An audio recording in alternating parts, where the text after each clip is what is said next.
She died before I could tell her the baby wasn't hers. She died thinking that baby was ours, but she wasn't. She was mine. Mine and another woman's. I've never said this out loud before. Not to anyone, not even in therapy, but I think about it every single day. And now that my daughters started asking questions, I feel like I'm unraveling. My wife, let's call her Emily, was the kindest person I've ever known.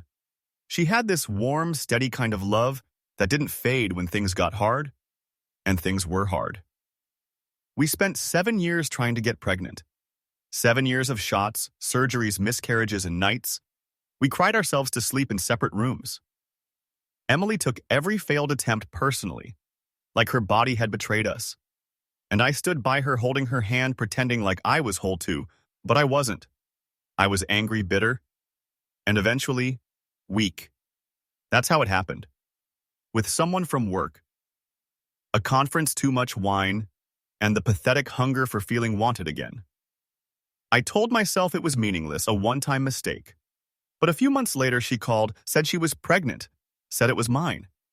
I panicked. I begged her not to have the baby. She refused, said she was keeping it, but she didn't want to raise a child alone, and I saw a way out, a solution. She was willing to give up custody if the baby could go to a good home. So I told Emily I'd found a possible adoption through a distant connection.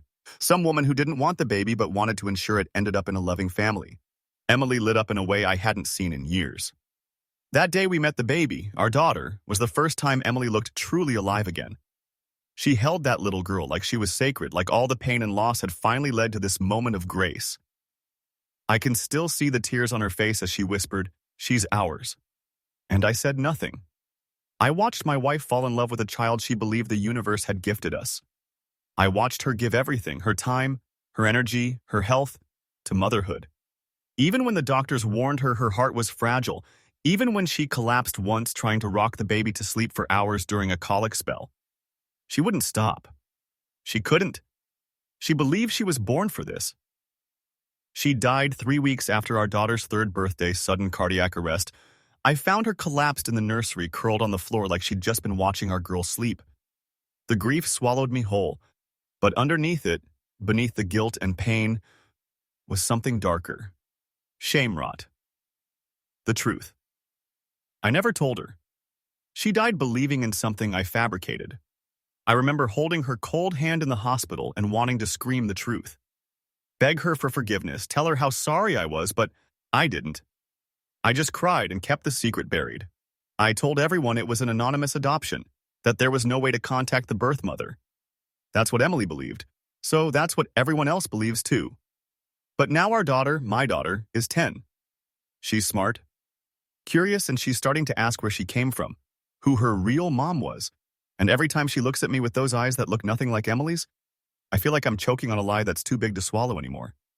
She deserves the truth. But how do you tell a child that the mother who loved her more than anything never knew she wasn't really hers? How do you admit that you built your family on betrayal, that you watched the love of your life die, never knowing you were the one who shattered her without her ever realizing it? Sometimes I tell myself I did it out of love, that I was trying to save our marriage. Give Emily the one thing she wanted most, that she got to die happy, believing she was a mother. And maybe that counts for something, but other nights when the house is quiet and I pass by the nursery-turned-bedroom, I see a ghost. Not of Emily, but of the man I used to be. The one who didn't speak up, the one who chose silence over truth. I don't know if I'll ever be brave enough to tell my daughter the whole story, but I can't keep pretending I didn't rob Emily of the truth. She died thinking that baby was a gift from the stars, but really, I just rearranged the wreckage of my own mistakes into something she could love. And she did, with everything she had. God, I wish I had told her, but now it's too late.